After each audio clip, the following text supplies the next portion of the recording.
गणपते नमो नमः। ओम गौरी गजानन गणेशाय नमो नमः। प्रकटुंड महाकाय सूर्यकोटि संप्रभा निर्विघ्नमय देव शुभ कार्येषु सर्वदा।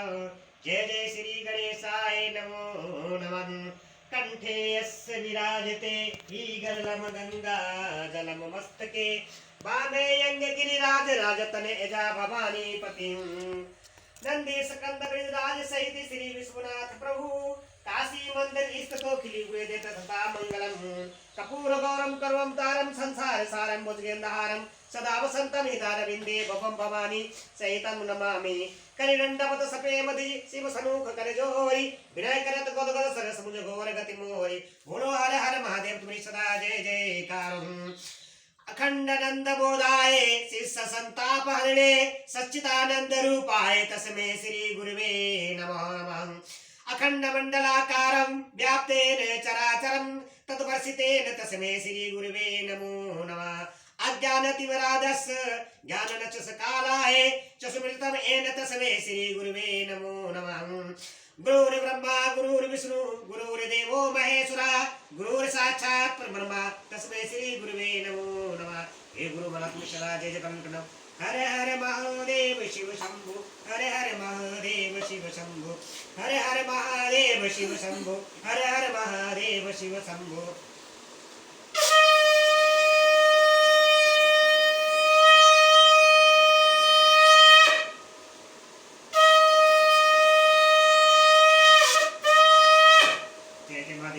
ओम नमः शिवाय कंठ महादेव ओम नमः शिवाय ओम नमः शिवाय ओम नमः शिवाय ओम नमः शिवाय हर हर महादेव मरी सदा जय जयकार। श्री गुरु चरण सरोज रज निज मन मुकुर सुधारि भरनहु रघुबल विमल जसु जो दायक पलुचारि बुद्धिहीन तनु जानिके सुमरहु पवन कुमार बल बुद्धि विद्या देहु मोहि हरहु कलेश विकार संकट मोचन हाय सदा जय जयकार। मैं यूट्यूब चैनल के माध्यम से श्री शिव महापुराण कथा सब भक्तजनों को सुना रहा हूँ। जो कल कथा मैंने सुनाई थी मैना का आपको भवन में प्रवेश भगवान शिव का हिमावान के पास सप्तऋषियों को भेजना तथा हिमावान द्वारा उनका सत्कार सप्तऋषियों तथा अनुभूति का और महर्षि वशिष्ठ का मैना और हिमावान को समझाकर पार्वती का विवाह भगवान शिव के साथ करने के लिए कहना। जो कल कथा मैंने सुनाई थी, जो आज मैं कथा सुनाने जा रहा हूँ श्री शिव महापुराण कथा यूट्यूब चैनल के माध्यम से बुद्ध संहिता से अध्याय 33 और 34 से सप्तऋषियों के समझाने तथा मेरु आदि के कहने से पार्वती पत्नी सहित हिमावान शिव के साथ अपनी पुत्री के विवाह का निश्चय करना तथा सप्तऋषियों का शिव के पास जा उन्हें सब बातें बताकर अपने धाम को जाना। जो इस कथा को शेयर करेगा, सुनेगा, लाइक करेगा, कमेंट करेगा तो भगवान समस्त उसके कलयुग के पाप नष्ट करे, घर में सुख शांति समृद्धि बनी रहेगी। बोलो हर हर महादेव सदा जय जयकार हो। ब्रह्मा जी कहते हैं कि नारद तदंतर वशिष्ठ ने प्राचीन काल में राजा अरण्य के द्वारा अपनी कन्या पाद्य का पिंड पिपलाद के साथ विवाह करने की तथा धर्म के वरदान से पिपलाद के तरुण अवस्था रूप गुण सदा स्थिर रहने वाले यौवन कुबेर और इंद्र से भी बढ़कर धन ईश्वर भक्ति सिद्धि एवं समता प्राप्त करने की तथा पद के स्थिर यौवन और सौभाग्य संपत्ति एवं भर्ता के द्वारा परम गुणवान 10 पुत्रों के प्राप्त करने की कथा सुनाकर कहा, शैलेंद्र तुम मेरे कथन के स्वार्थ तत्व को समझकर अपनी पुत्री पार्वती का हाथ महादेव जी के हाथ में दे दो और मेरा सहित तुम्हारे मन जो क्रोश है उसे त्याग दो। आज से एक सप्ताह व्यतीत होने पर अत्यंत शुभ और दुर्लभ मुहूर्त आने वाला है। उस समय चंद्रमा लग्न के स्वामी होकर अपने पुत्र वधु के साथ लग्न में ही स्थित होंगे और उनका रोहिणी नक्षत्र के साथ योग होगा। चंद्रमा और तारे शुद्ध होंगे। मार्गशीर्ष मास के अंतर्गत संपूर्ण दोषों से रहित सोमवार को जब जबकि लग्न पर संपूर्ण शुभ ग्रहों की दृष्टि होगी, पाप ग्रहों की दृष्टि नहीं होगी तथा बृहस्पति ऐसे स्थान पर स्थित होंगे जहां से वे उत्तम शांत और पति का सौभाग्य देने में समर्थ होंगे। ऐसे मुहूर्त में तुम अपनी कन्या मूल प्रकृति ईश्वरी जगदम्बा पार्वती को जगत पिता भगवान शिव के हाथ में देकर कृतार्थ हो जाओ।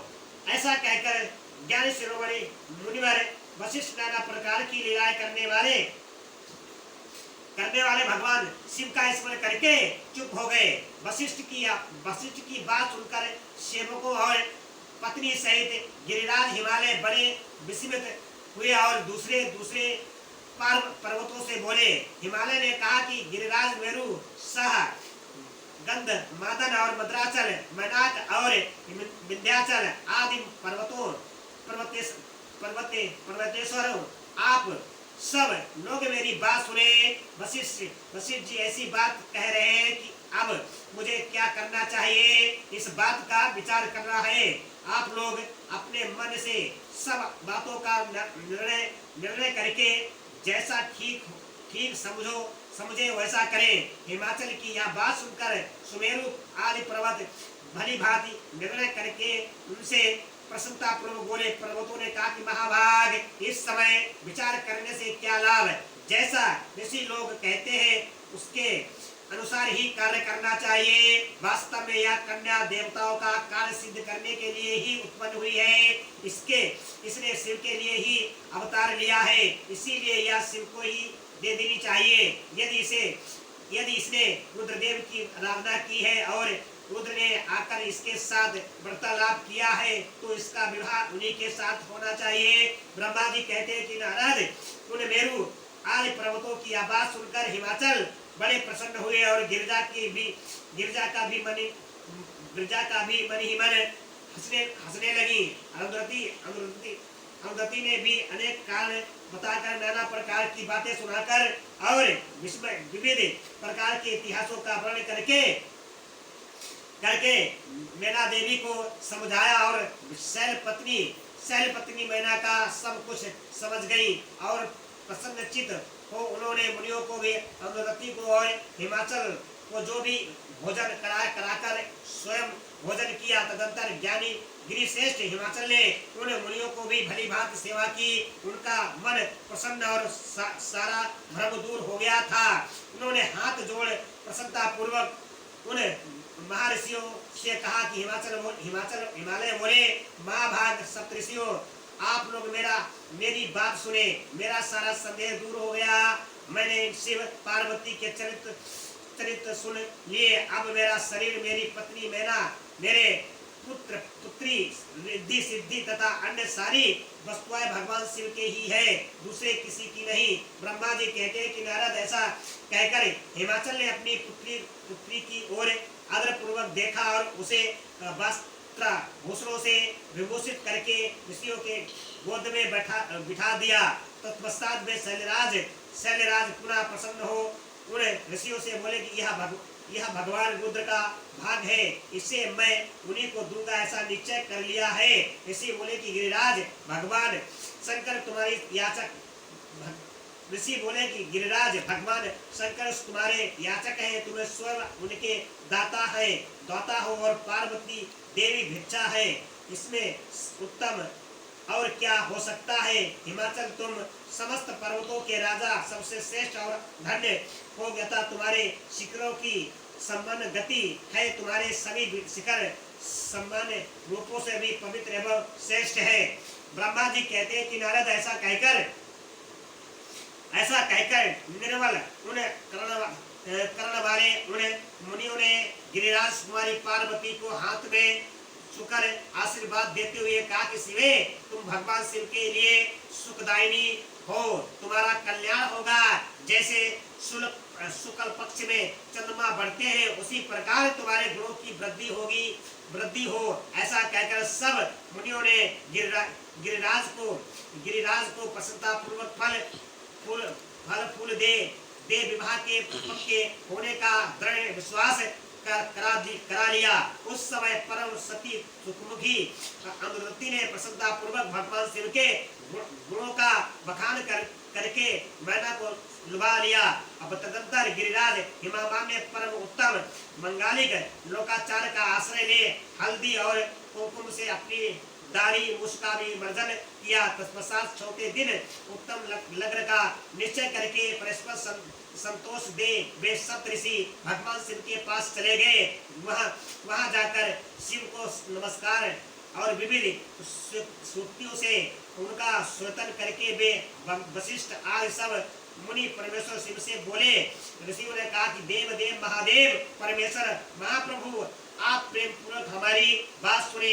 आपके इन सेवकों ने जो कार्य किया है उसे जान ले। महेश्वर हमने नाना प्रकार के सुंदर वचन और इतिहास सुनाकर गिरिराज और मैना को समझा दिया है। गिरिराज ने आपके लिए पार्वती का वरदान कर दिया है। अब इसमें कोई नानु नच नहीं है। अब आप अपने प्रसादों तथा देवताओं के साथ उनके यहाँ विवाह के लिए जाएं। महादेव प्रभु अब शीघ्र ही हिमाचल के घर पधारिए और वेदोक्त रीति के अनुसार पार्वती का अपने लिए परिग्रहण कीजिए। सप्त ऋषियों का यह वचन सुनकर लोकाचार्य प्राण महेश्वर प्रसन्नचित्त हो हंसते हुए इस प्रकार बोले। महेश्वर ने कहा कि महाभाग सप्त ऋषियों, विवाह को तो मैं नहीं मैंने न कभी देखा है और न सुना ही है। तुम लोगों ने पहले जैसा देखा हो उसी के अनुसार विवाह की विशेष विधि का वर्णन करो। महेश्वर के इस अलौकिक शुभ वचनों को सुनकर वे ऋषि हंसते हुए देवादिदेव भगवान सदाशिव से बोले कि ऋषियों ने कहा कि प्रभु आप पहले तो भगवान विष्णु को विशेषता उनके प्रसादों सहित शीघ्र ही बुला ले, फिर पुत्रों सहित ब्रह्मा जी को, देवराज इंद्र को, समस्त ऋषियों तथा यक्ष गंधर्व किन्नर सिद्ध विद्याधर और अप्सराओं को प्रसन्नता पूर्वक आमंत्रित करे। इनको तथा अन्य सब लोगों को यहाँ सादर बुलवा ले। वे सब मिलकर आपके कार्य का साधन कर लेंगे और इसमें संशय नहीं है। ब्रह्मा जी कहते हैं कि नारद ऐसा कहकर वे सातों ऋषि उनकी आज्ञा ले भगवान शंकर की स्थिति का वर्णन करते हुए वहां से प्रसन्नता पूर्वक अपने धाम को चले गए। हर हर महादेव जय जयकार। ओम नमः शिवाय, ओम नमः शिवाय, जय महादेव शिव नमः शिवाय। ओम नमः शिवाय, ओम नमः शिवाय, जय महादेव शिव नमः शिवाय। राम राम की लूट है, लूट सके तो लूट, काल समय पछताएगा जब प्राण जाएंगे छूट। बोलो सिया बोल रामचंद्र की जय हो, पवन पुत्र हनुमान की जय। हर हर महादेव तुम्हारी सदा जय जयकार हो।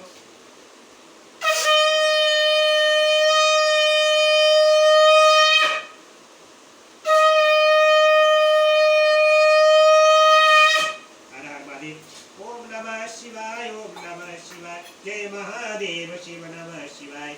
मैंने YouTube चैनल के माध्यम से जो ये कथा आज सुनाई है, सप्त ऋषियों ने हिमावान को समझा के और माता गौरा पार्वती का विवाह निश्चित करके भगवान शिव के धाम को चले गए। और जो इस कथा को सुनेगा, लाइक करेगा, कमेंट करेगा, शेयर करेगा, उसके भगवान माता गौरा पार्वती शिव उनके कलियुग के सारे पाप नष्ट करें, घर में सुख शांति और समृद्धि मिलेगी। बोलो हर हर महादेव सदा जय जयकार। ओम नमः शिवाय, ओम नमः शिवाय, ओम नमः शिवाय, ओम नमः शिवाय।